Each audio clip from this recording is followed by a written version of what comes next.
Okay, so the next one I'm going to talk about is obedience to the leading of the Holy Spirit. Okay. In our society today, a lot of people tend to sideline God when it comes to looking out for a spouse, because the will of God or the choice of God may not be what we as individuals have as our own plan. Of course. God may bring someone to you. Maybe you are praying that you want a very tall person, and God brings someone that is not so tall to you. And because of that, you will not want to follow the leading of the Holy Spirit. But following his leading will help you to locate your spouse and make that you have peace in your marriage. Because a lot of people tend to place priority on physical appearance, educational background, financial status. This is what some people use as their own criteria for marriage, so they leave God out of the equation. But that is not supposed to be so. True. If God leads you, just like you said earlier, through prayer. When you pray, God will lead you to the person that is supposed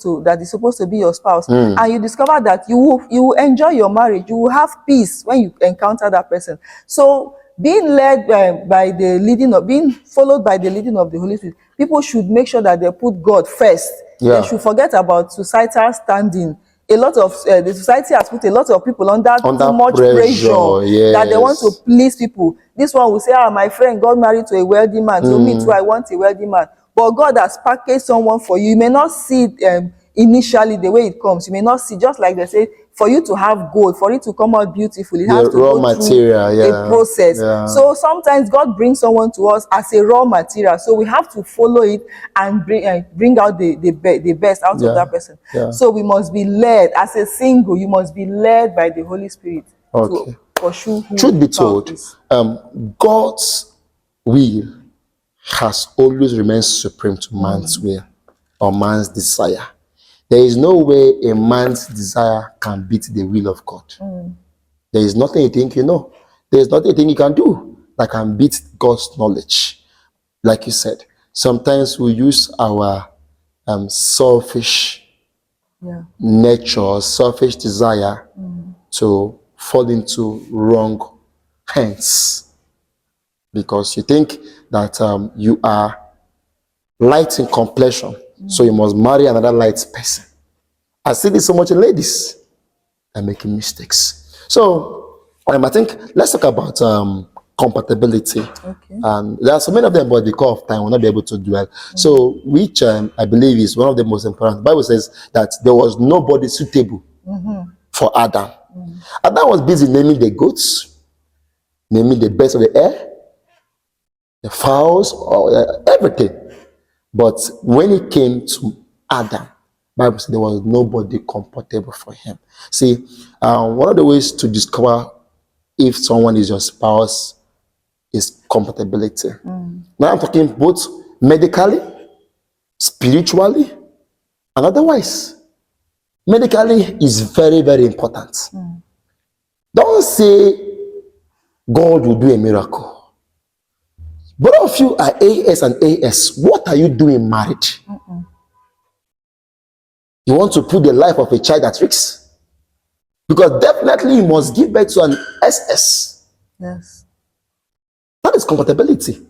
There are people that have loved each other to the point where they were ready to die for each other. But as soon as they discover their AS, that is the end of that relationship. So please, I don't see what you are doing that you say, I even hear someone say, oh, flush. Flush who? Flush what? If they flush you, would you have get to the point to marry? That is where sin comes. That is where sin comes in. He said, we'll check the sex to determine if it is excess, we'll flush if it is. Who told you that? Please. God is a master planner. He has everybody's wife and husband. If somebody is not compatible with you, please leave the person and go forward. Don't force yourself.